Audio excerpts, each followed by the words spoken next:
नमस्कार, बहुत स्वागत है आपका। मैं हूं आपके साथ सुमित शर्मा। जैसा कि आप जानते हैं कि आयुष्मान में हर बार स्वास्थ्य संबंधी समस्याओं पर खास जानकारी दी जाती है। इसी कड़ी में आज हमारे साथ डॉक्टर दीप्ति गुप्ता, जो कि बंसल हॉस्पिटल में गायनेकोलॉजिस्ट हैं, वो जुड़ रही हैं। डॉक्टर दीप्ति, आपका बहुत स्वागत करता हूँ बंसल न्यूज़ पर। धन्यवाद, थैंक यू। चलिए, आज हम बात करने वाले हैं प्रेगनेंसी में खान पान और व्यायाम के बारे में। जानेंगे हम उसके बारे में। अगर आप भी इस बारे में कुछ जानना चाहते हैं तो कार्यक्रम के दौरान हमारे नंबर लगातार आपकी टीवी स्क्रीन पर फ्लैश हो रहे हैं, जिसके जरिए आप सीधे डॉक्टर दीप्ति से सलाह ले सकते हैं। तो चलिए कार्यक्रम की शुरुआत करते हैं। डॉक्टर दीप्ति, सबसे पहले आपसे जानना चाहूँगा कि प्रेगनेंसी में अगर हम हेल्दी खाना खाना चाहते हैं तो हमें किन किन बातों का ध्यान रखना चाहिए।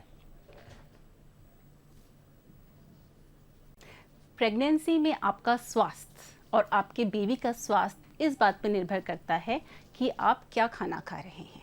इसीलिए प्रेगनेंसी में हेल्दी खाना बहुत ज़रूरी है। बहुत सारे लोग होते हैं जो सोचते हैं हम नेक्स्ट मंथ से, नेक्स्ट ईयर से एक न्यू ईयर रेजोल्यूशन बनाएंगे कि हम अब हेल्दी खाना खाएंगे। लेकिन प्रेगनेंसी एक बहुत अच्छी शुरुआत है आपके लिए कि अब हम प्रेग्नेंट हैं, अब हमारे ऊपर हमारी और हमारे बच्चे की जिम्मेदारी है और अब हमें हेल्दी खाना शुरू करना चाहिए। अगर आपने सोच लिया है कि आप हेल्दी खाना खाएंगे तो कुछ बातों का ध्यान रखें। पहली बात, खाने की क्वालिटी मैटर करती है, क्वांटिटी नहीं। तो आपको अच्छा खाना खाना है, स्वस्थ खाना खाना है, लेकिन बहुत ज़्यादा खाना नहीं खाना है। प्रेगनेंसी में पहले 6 महीनों तक अधिकतर महिलाओं को एक्स्ट्रा कैलोरीज की ज़रूरत भी नहीं होती है। लास्ट के 3 महीनों में आपको करीब 200 कैलोरीज की एक्स्ट्रा ज़रूरत होती है, जो आपको आराम से मिल जाती हैं। इसीलिए खाने की क्वालिटी पे ध्यान दें, क्वांटिटी पे नहीं। दूसरी बात, कभी भी ब्रेकफास्ट स्किप ना करें। कई बार होता है हम बहुत जल्दी में होते हैं, हमें ऑफिस जाना है, हस्बैंड को जाना है, बच्चों को स्कूल के लिए तैयार करना है और उठने के बाद 2-2, 3-3 घंटे हो जाते हैं और हम ब्रेकफास्ट स्किप कर देते हैं। ब्रेकफास्ट दिन का सबसे इम्पॉर्टेंट मील होता है और ब्रेकफास्ट कभी मिस ना करें। फिर मैं बात करूँगी कि खाने में क्या क्या एलिमेंट्स होते हैं। खाने के इम्पॉर्टेंट एलिमेंट्स हैं carbohydrates, proteins, vitamins, minerals, calcium, है ना। जो हमारी इंडियन डाइट होती है उसमें कार्बोहाइड्रेट्स काफ़ी पर्याप्त मात्रा में होते हैं, जैसे रोटी, चावल, ब्रेड, पोहा। तो कार्बोहाइड्रेट्स की तो हमें बहुत चिंता करने की ज़रूरत नहीं है। लेकिन हमारी डाइट में प्रोटीन अधिकतर कम पाया जाता है, इसलिए ध्यान रखें आपकी डाइट में प्रोटीन सही मात्रा में हो। प्रोटीन आपको सभी दालों में, विशेषकर राजमा, छोले, अंकुरित दाल, इन सब में मिल जाएगा। और अगर आप नॉनवेज खाते हैं तो एग, अंडा बहुत अच्छा सोर्स है प्रोटीन का। चिकन हुआ, फिश हुआ, इन सब में आपको प्रोटीन मिल जाएगा। तो हमेशा ध्यान रखें खाने में प्रोटीन होना चाहिए। इसके अलावा हर रोज़ आप एम करें कि आप 5 फल या सब्जी खाएंगे। ये 5 फल सब्जी हो सकते हैं खीरा, टमाटर, गाजर, आलू छोड़ के कोई भी सब्जियां, या 150 ml जूस बिना शक्कर वाला, है ना। इनको हम कहते हैं 5 अ डे। इन फल सब्जियों में एंटीऑक्सीडेंट्स होते हैं जो आपको और आपके बेबी को इम्यूनिटी देंगे, इसलिए हमेशा एम करें फॉर 5 अ डे। इसके अलावा इम्पॉर्टेंट न्यूट्रिशन होता है कैल्शियम। कैल्शियम से आपके और आपके बेबी की हड्डियां मजबूत होंगी। कैल्शियम खाना तो बहुत ही आसान है। जो भी चीज़ सफ़ेद है मोटा मोटी, उसमें कैल्शियम है। दूध, दही, पनीर, चीज़, है ना। इसके अलावा बीन्स जो होती हैं उनमें भी कैल्शियम होता है, तो कैल्शियम का सेवन ज़रूर करें। प्रेगनेंसी में देखा गया है बहुत बार महिलाओं को कॉन्स्टिपेशन हो जाता है। कॉन्स्टिपेशन 2 कारणों से होता है। एक तो वो पानी कम पीती हैं और दूसरा खाने में फाइबर कम होता है, फाइबर या रफेज कम होता है। तो हमको एक हाई फाइबर डाइट खानी है। हाई फाइबर डाइट खाने के लिए फिर वही अपनी दालें खा सकते हैं, साग खाएं, सब्जी खाएं, फल खाएं, इन सब में आपको ज़्यादा फाइबर मिलेगा। जैसे कि मैं एक एग्जांपल देती हूँ, आपको संतरा खाना है तो पूरा एक संतरा खाइए रादर देन कि आप ऑरेंज जूस पी रहे हैं। अगर आप संतरे का जूस पीती हैं तो आप उसका सारा फाइबर हटा देती हैं। कुछ ऐसी भी चीज़ें हैं जो हमें नहीं खानी चाहिए, जैसे कि फ्राइड फूड हुआ, या बहुत कैलोरी वाली चीज़ें हुई जैसे कि बिस्किट, या बहुत शुगरी ड्रिंक्स हुई, इन सब को अवॉइड करिए।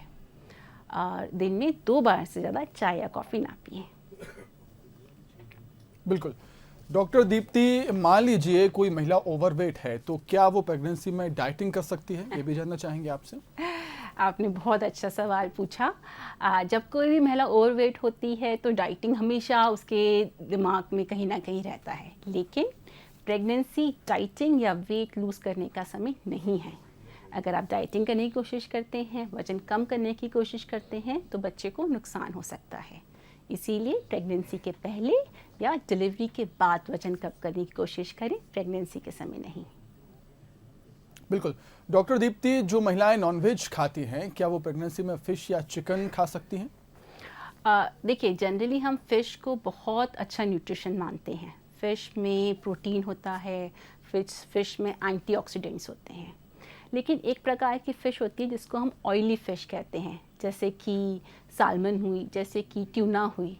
इस ऑयली फ़िश में मरकुरी होती है जो बच्चे को नुकसान कर सकती है। इसीलिए हफ्ते में 2 बार से ज़्यादा फ़िश नहीं खानी चाहिए। दूसरी बात, आपने चिकन का पूछा। देखिए, चिकन भी प्रोटीन का बहुत अच्छा सोर्स है ना? तो आप चिकन खा सकते हैं। जब बच्चे बड़े होते हैं तो चिकन का जो लिवर होता है वो खिलाया जाता है बच्चों को, ये कह के कि उसमें विटामिन ए बहुत होता है।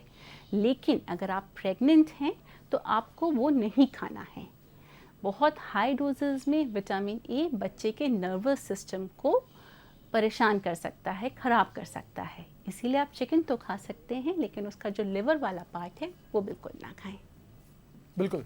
डॉक्टर दीप्ति, ये भी जानना चाहूँगा आपसे, क्या प्रेगनेंसी में मूंगफली और पपीता भी खाया जा सकता है? जी देखिए, मूंगफली बहुत अच्छी चीज़ है, बहुत न्यूट्रिशियस है, बहुत स्वादिष्ट है।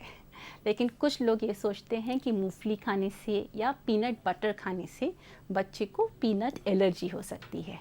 लेकिन हमें कोई ऐसी मेडिकल एविडेंस नहीं मिली है, इसीलिए आप आराम से मूंगफली खा सकते हैं।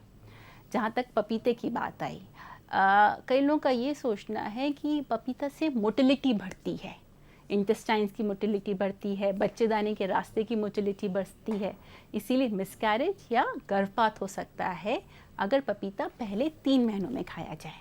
अगेन, इसके हमें कोई मेडिकल एविडेंस नहीं मिली है, तो अगर आप पपीता खाना चाहते हैं तो आप वो भी खा सकते हैं। बिल्कुल। डॉक्टर दीप्ति, हम जानते हैं कि प्रेगनेंसी में सभी प्रकार के इन्फेक्शन से हमें बचना चाहिए। आपसे ये जानना चाहेंगे कि खाने से जो इन्फेक्शन फैलता है उससे कैसे बचा जाए? ये आपने बहुत ही अच्छा सवाल पूछा। स्पेशली आजकल के सर्कमस्टांसेस में हमें बहुत ध्यान रखना है कि हम क्या खा रहे हैं, हम कैसे खा रहे हैं।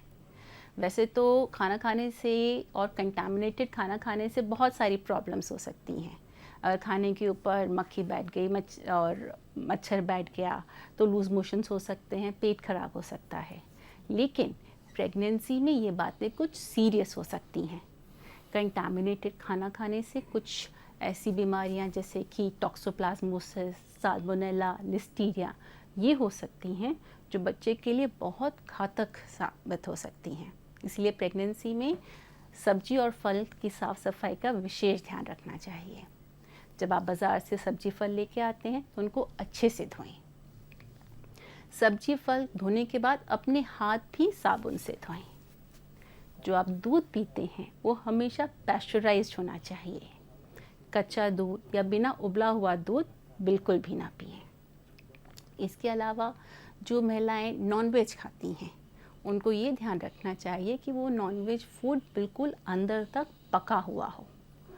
जैसे कि आप बॉइल्ड एग खा रहे हैं तो जो उसका येलो पीला वाला पार्ट होता है, योक होता है, वो बिल्कुल हार्ड बॉइल्ड होना चाहिए। जैसे कि आप कोई रेडी टू ईट सामान खा रहे हैं, जो चिकन सॉसेजेस वगैरह बाज़ार में आते हैं, तो उनको अच्छे से गर्म कर लें, बिल्कुल अंदर तक गर्म कर लें और तब खाएं जब वो बिल्कुल पाइपिंग हॉट हो। तो इन सब बातों का हमें बहुत ख्याल रखना चाहिए। सिमिलरली मान लीजिए आप बागवानी करते हैं, गार्डनिंग करते हैं, बहुत अच्छी बात है, लेकिन मिट्टी में हाथ डालने के पहले ग्लव्स ज़रूर पहन लें, क्योंकि कई बार उस मिट्टी से भी बहुत इन्फेक्शंस आ सकते हैं। आप बाज़ार से कोई भी चीज़ लाते हैं खाने की तो उसके इंग्रेडिएंट्स हमेशा पढ़ लें। जैसे कि कई बार बाज़ार में मेयोनीज़ आता है और मेयोनीज़ में कच्चा अंडा डलता है। हमें पता है कि हमें प्रेगनेंसी में कच्चा अंडा नहीं खाना है, इसीलिए आप बाज़ार में शेल्फ से जो भी चीज़ लें, हमेशा उसके इंग्रेडिएंट्स पढ़ लें। अगर आपके घर में कोई पालतू बिल्ली है, बहुत अच्छी बात है, लेकिन बिल्ली जो गंदगी करती है, बिल्ली के जो फीसेस होते हैं, उनसे इन्फेक्शन फैल सकता है। इसीलिए हो सके तो आप उसको हैंडल ना करें, और अगर आप हैंडल कर रहे हैं उसको तो फिर ग्लव्स ज़रूर पहन लें। बिल्कुल डॉक्टर दीप्ति, हम जानते हैं कि विटामिन्स खाने पीने की चीज़ों से सारे विटामिन्स मिल जाते हैं, लेकिन फिर भी प्रेगनेंसी में कौन कौन से विटामिन्स अलग से लेने चाहिए, ये भी जानना चाहेंगे। देखिए, ये भी आपने बहुत अच्छी चीज़ पूछी। कई बार मैं ऐसे पेशेंट्स देखती हूँ जिनके पास एक लंबी लिस्ट होती है दवाइयों की, वो जो खा रहे हैं, iron, calcium, protein, folic acid, hormone की दवाइयाँ, हार्मोन के इंजेक्शंस, खांसी की दवाई, एसिडिटी की दवाई, कॉन्स्टिपेशन की दवाई, और पेशेंट्स बहुत परेशान हो जाते हैं। कई बार ऐसा भी होता है कि पेशेंट्स परेशान होकर सारी दवाइयाँ खाना छोड़ देते हैं। इसलिए बहुत ज़रूरी है कि हम ये जानें कि कौन से विटामिन सबसे इम्पॉर्टेंट हैं जो हमें खाने ही हैं। इसमें सबसे पहले आता है फोलिक एसिड या विटामिन B9। ये सबसे ज़रूरी है। क्यों? क्योंकि फोलिक एसिड बच्चे के नर्वस सिस्टम को प्रोटेक्ट करता है। इसके अलावा अगर हार्ट में कोई बीमारियां हो सकती हैं, या जो हाथ पाँव में एनोमलीज या बीमारियां होने की रिस्क रहती है, फोलिक एसिड उसको भी कम करता है। आइडियली आपको फोलिक एसिड जब आप कंसीव करने की कोशिश करते हैं उसी समय से खाना शुरू कर देना चाहिए, और एटलीस्ट 3 महीने खाना चाहिए। आप कोई भी फोलिक एसिड का सप्लीमेंट ले सकते हैं, आपको सिर्फ 400 माइक्रोग्राम प्रतिदिन एक्स्ट्रा फोलिक एसिड खाना है। इसलिए फोलिक एसिड तो बहुत बहुत ज़रूरी है। इसके बाद दूसरा विटामिन जो बहुत ज़रूरी है वो है विटामिन डी।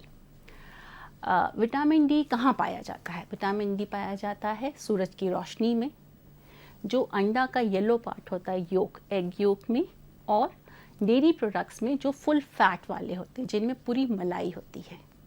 अब जाहिर है धूप में ज़्यादा लोग जाते नहीं हैं, एग योक खाना पसंद नहीं करते, और फुल फैट मिल्क भी बहुत कम लोग पीते हैं। इसीलिए हमारे देश में, इनफैक्ट दुनिया भर में, विटामिन डी की बहुत कमी पाई जाती है। विटामिन डी काम क्या करता है? विटामिन डी का काम है हमारी बॉडी में कैल्शियम का एब्जॉर्प्शन करना। तो मान लीजिए आप दूध, दही, पनीर खा रहे हैं, लेकिन शरीर में विटामिन डी की कमी है, तो वो कैल्शियम आपके शरीर में एब्जॉर्ब ही नहीं होगा, तो आपकी और बच्चे की हड्डियाँ कमज़ोर रह जाएंगी। इसीलिए हर रोज़ विटामिन डी भी खाना चाहिए। अधिकतर लोग क्या करते हैं, कैल्शियम और विटामिन डी का कोई सप्लीमेंट खा लेते हैं। बिल्कुल डॉक्टर दीप्ति, आपने बताया कि कौन कौन सी चीज़ खानी चाहिए और कौन कौन से विटामिन लेने चाहिए, लेकिन आपसे जानना चाहेंगे कि प्रेगनेंसी के दौरान कौन कौन सी चीज़ नहीं खानी चाहिए, और क्या कोई ऐसा विटामिन भी है जिसे प्रेगनेंसी के दौरान नहीं लेना चाहिए? देखिए, कौन सी चीज़ें नहीं खानी चाहिए उन पर भी बहुत ध्यान रखना चाहिए। जैसे मैंने आपसे कहा, कोई भी नॉनवेज आइटम जो अंदर तक पका नहीं हो, है ना, कोई भी चीज़ जो खुली हुई हो, कोई भी चीज़ जिसमें हमें कोई थोड़ी भी शंका हो रही है। जैसे कि मान लीजिए आपको चीज़ बहुत खाना पसंद है, तो जो हार्ड चीज़ आता है वो ठीक है, लेकिन जो बिल्कुल सॉफ्ट वाला चीज़ आता है जिसमें कई बार फंगस भी लगा होता है, वो अवॉइड करना चाहिए। कई बार मेरे पास ऐसा होता है कि महिलाएं 5वें 6ठे महीने में आती हैं कि मैम जब से कंसीव किया हमने बाहर का कुछ खाया नहीं है। ये तब समय की बात है जब कोरोना नहीं था, और वो बोलते मैम हम बाहर का कुछ खा सकते हैं क्या? अब कोई भी कठिन सवाल है। अगर आपको बाहर को कुछ खाना है तो कुछ ऐसा खाइए जो बिल्कुल गर्मा गर्म है, जैसे कि उसमें जर्म्स नहीं है। तो मैं उनको कहती हूँ ठीक है, आप बाहर जाके आप समोसा खा सकते हो जो बिल्कुल आपको वो तल के दे रहा है, लेकिन समोसे के साथ चटनी मत खाइए, क्योंकि हमें ये नहीं पता कि वो जिस धनिया की चटनी बनी है वो धनिया धुला भी है कि नहीं।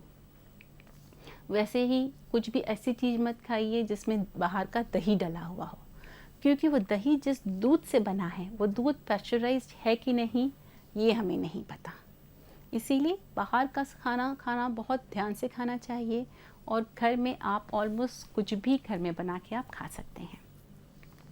अगर हम विटामिन्स की बात करें तो जैसे मैंने पहले कहा था, विटामिन ए बहुत हाई डोजेस में बच्चे के नर्वस सिस्टम को ख़राब कर सकता है। इसीलिए कोई भी ऐसा सप्लीमेंट नहीं लें जिसमें 700 माइक्रोग्राम से ज़्यादा विटामिन ए हो। मान लीजिए आप कंसीव करने की कोशिश कर रहे हैं और आपको पिंपल्स हो रहे हैं। पिंपल्स वाली दवाई में अधिकतर काफ़ी हाई अमाउंट में, हाई डोज में विटामिन ए होता है, इसीलिए वो दवाई भी ना लें। मोटा मोटा आप जब भी प्रेग्नेंट हों, आप कोई भी दवाई, कोई भी सप्लीमेंट अपने डॉक्टर से पूछे बिना ना लें। बिल्कुल। डॉक्टर दीप्ति, अधिकतर डॉक्टर्स प्रेगनेंसी में आयरन की टैबलेट लेने की सलाह देते हैं, लेकिन कुछ महिलाओं को इससे पेट में प्रॉब्लम होती है, तो इस प्रॉब्लम का क्या सॉल्यूशन है? ये बहुत ही इंटरेस्टिंग बात है। एक्चुअली होता क्या है, कई देशों में, हमारे देश में एनीमिया, आयरन की कमी, लो हीमोग्लोबिन एक एंडेमिक है। महिलाएं अपना बहुत ज़्यादा ख्याल रखती नहीं हैं, पेट में कीड़े हो सकते हैं, पीरियड्स के समय ज़्यादा ब्लड जा सकता है। बहुत सारे कारणों से अधिकतर महिलाओं का हीमोग्लोबिन बहुत कम होता है। इसीलिए WHO ने, वर्ल्ड हेल्थ ऑर्गेनाइजेशन ने रिकमेंड किया है कि सब महिलाओं को प्रेगनेंसी में आयरन खाना चाहिए। इसी कारण से हमारे यहाँ कई सरकारी अस्पताल वगैरह महिलाओं को फ्री आयरन टैबलेट्स बांटते हैं प्रेगनेंसी में। मगर ये बात भी उतनी ही सही है कि आयरन खाने से नौशिया होता है, उल्टी जैसा लगता है, पेट दर्द हो सकता है, कॉन्स्टिपेशन हो सकता है, लूज़ मोशंस हो सकते हैं। तो ये दोनों बातें थोड़ी मुश्किल हो जाती हैं। मैं अपनी प्रैक्टिस में क्या करती हूँ, जब मेरे पास कोई पेशेंट आता है बुकिंग विज़िट के लिए, मतलब करीब 1-1.5 महीने की प्रेगनेंसी में, तो हम उनका हीमोग्लोबिन चेक करते हैं। अगर उनका हीमोग्लोबिन नॉर्मल है, 11 है, 12 है, तो उनको आयरन टैबलेट्स खाने की कोई ज़रूरत नहीं है। मैं उनको ये बताती हूँ कि नेचुरल सोर्सेज ऑफ आयरन क्या हैं। तो वो पालक खा सकती हैं, बीटरूट खा सकते हैं, तरबूज खा सकती हैं, अनार खा सकती हैं, या कुछ भी नहीं तो एक लोहे की कढ़ाई में खाना बना सकती हैं। उसके बाद फिर हम 28 वीक्स पे और डिलीवरी के पहले फिर से उनका हीमोग्लोबिन चेक करते हैं। इस बीच में अगर ऐसा लगता है कि हीमोग्लोबिन गिर रहा है, आयरन की कमी हो रही है, तो फिर आयरन टैबलेट्स प्रिस्क्राइब करते हैं। नहीं तो आप अपने खान पान से भी अपना आयरन बॉडी में नॉर्मल रख सकते हैं। बिल्कुल। डॉक्टर दीप्ति, खान पान को लेकर आप अंत में कोई संदेश देना चाहेंगी? उसके बाद हम कुछ और बातों पर आपसे चर्चा करेंगे। देखिए, मैं सिर्फ यही कहना चाहूँगी कि प्रेगनेंसी कोई बीमारी नहीं है जिसमें आपको ढेर सारी दवाइयाँ खानी पड़े। अगर आप अच्छा, पौष्टिक, संतुलित आहार खा रहे हैं तो आपकी प्रेगनेंसी और आपकी बेबी का स्वास्थ्य बहुत स्मूथ रहेगा, और प्रेगनेंसी के बाद आपको ज़्यादा वजन बढ़ने की भी समस्या नहीं रहेगी। बिल्कुल। डॉक्टर दीप्ति, प्रेगनेंसी में हमने देखा है स्वस्थ रहने के लिए महिला एक्सरसाइज भी करती हैं। एक्सरसाइज का क्या महत्व है, कितना फ़ायदा इससे होता है प्रेगनेंसी में? प्रेगनेंसी में एक्सरसाइज करना या एक्टिव रहना बहुत अच्छी बात है। इससे हमें बहुत बहुत सारे फ़ायदे हो सकते हैं।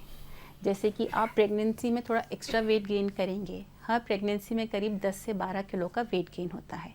अगर आप एक्सरसाइज करेंगे तो आप वेट बहुत आराम से कैरी कर लेंगे। आपको कमर दर्द, पीठ दर्द की उतनी समस्या नहीं होगी। इसके अलावा एक्सरसाइज करने से आपका स्टैमिना बिल्डअप होता है। ये स्टैमिना आपको डिलीवरी के वक्त काम आएगा। एक्सरसाइज करने से मूड अच्छा रहता है, मन प्रसन्न रहता है। ये भी प्रेगनेंसी में बहुत ज़रूरी है कि हम अपने शरीर के अलावा अपने मन को भी प्रसन्न रखें। अच्छी नींद आती है, ये भी बहुत ज़रूरी है। और अगर आप पूरी प्रेगनेंसी में एक्सरसाइज करते हैं तो डिलीवरी के बाद आप जब वज़न कम करना चाहते हैं तो वो भी बहुत आराम से हो जाता है। हैविंग सेड दैट, अगर आपको प्रेगनेंसी में कोई भी प्रॉब्लम है, जैसे ब्लीडिंग हो रही है, या प्लेसेंटा नीचे है, प्लेसेंटा प्रीविया है, या आपके जुड़वां बच्चे हैं, तो अपनी डॉक्टर की सलाह लेने के बाद ही एक्सरसाइज शुरू करें। बिल्कुल। डॉक्टर दीप्ति, बात एक्सरसाइज की हो रही है तो ये भी जानना चाहेंगे आपसे कि प्रेगनेंसी में कौन कौन सी एक्सरसाइज करनी चाहिए और कौन कौन सी नहीं करनी चाहिए? देखिए, प्रेगनेंसी में आप बहुत कुछ कर सकते हैं।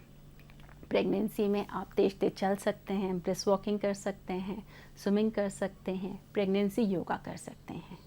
हमारा एम ये होना चाहिए कि हम अधिकतर दिनों में करीब 30 मिनट के लिए एक्टिव रहें। मान लीजिए आप इनमें से कुछ भी नहीं कर पा रहे हैं, तो जब आप बाज़ार जाएं तो गाड़ी लेने के बजाय पैदल चले जाएं। आप ऑफिस जा रहे हैं, किसी के घर जा रहे हैं, तो लिफ्ट लेने के बजाय सीढ़ियाँ ले लें, या कुछ नहीं घर के छोटे मोटे काम करें और बागवानी करें। इन सब से भी हमारा एक्टिविटी लेवल बढ़ता है। अगर आपकी प्रेगनेंसी नॉर्मल है तो आपको कंप्लीट बेड रेस्ट लेने की कोई ज़रूरत नहीं है। हाँ, दोपहर में करीब 1 से 2 घंटा लेटे ज़रूर, पर बाकी टाइम आप जितना एक्टिव रहेंगे उतना अच्छा है। अगर प्रेगनेंसी के पहले आप बिल्कुल एक्सरसाइज नहीं करते थे तो एकदम से आप 30 मिनट की एक्सरसाइज नहीं कर पाएंगे, उसको धीरे धीरे धीरे बिल्डअप करें। मगर ये भी ज़रूरी है क्योंकि आप प्रेग्नेंट हैं, आप हर प्रकार की एक्सरसाइज नहीं कर सकते हैं। जैसे कि कुछ अपने कॉन्टैक्ट स्पोर्ट्स होते हैं, फुटबॉल हुआ, बेसबॉल हुआ, आप ये नहीं खेल सकते हैं। कोई भी ऐसे स्पोर्ट्स जिनमें आपका बैलेंस गड़बड़ा सकता है, जैसे कि स्केटिंग हुआ, घुड़सवारी हुआ, वो भी नहीं कर सकते हैं। रैकेट्स का इस्तेमाल जिन स्पोर्ट्स में होता है, जैसे कि टेनिस हुआ, बैडमिंटन हुआ, कई बार इन स्पोर्ट्स में हमारे घुटनों पे बहुत जोर पड़ता है, तो अगर हो सके तो इनको भी अवॉइड करें। बिल्कुल डॉक्टर दीप्ति, अंत में आपसे जानना चाहेंगे, संदेश क्या देंगी आप प्रेगनेंसी महिलाओं को प्रेगनेंसी के दौरान? देखिए, प्रेगनेंसी एक आपकी लाइफ का नॉर्मल पड़ाव है। आप बीमार नहीं हैं, इसमें आप जितना अच्छा खान पान करें उतना अच्छा है, इसमें आप जितनी एक्सरसाइज करें, जितना स्वस्थ रहें उतना अच्छा है। एक्सरसाइज और सही खान पान आपको शारीरिक रूप से भी अच्छा रखेगा और मानसिक रूप से भी आपको बहुत खुश रखेगा। बिल्कुल डॉक्टर दीप्ति, आपका बहुत बहुत शुक्रिया हमारे साथ जुड़ने के लिए और इतनी महत्वपूर्ण जानकारी हमारे दर्शकों को बताने के लिए, उनसे साझा करने के लिए आपका बहुत बहुत शुक्रिया। धन्यवाद। तो इसी के साथ हमारी खास पेशकश में फिलहाल इतना ही। कल फिर हाजिर होंगे एक नई स्वास्थ्य संबंधी समस्या को लेकर और साथ ही बताएंगे उसको उपाय। आप देखते रहिए बंसल न्यूज़। नमस्कार।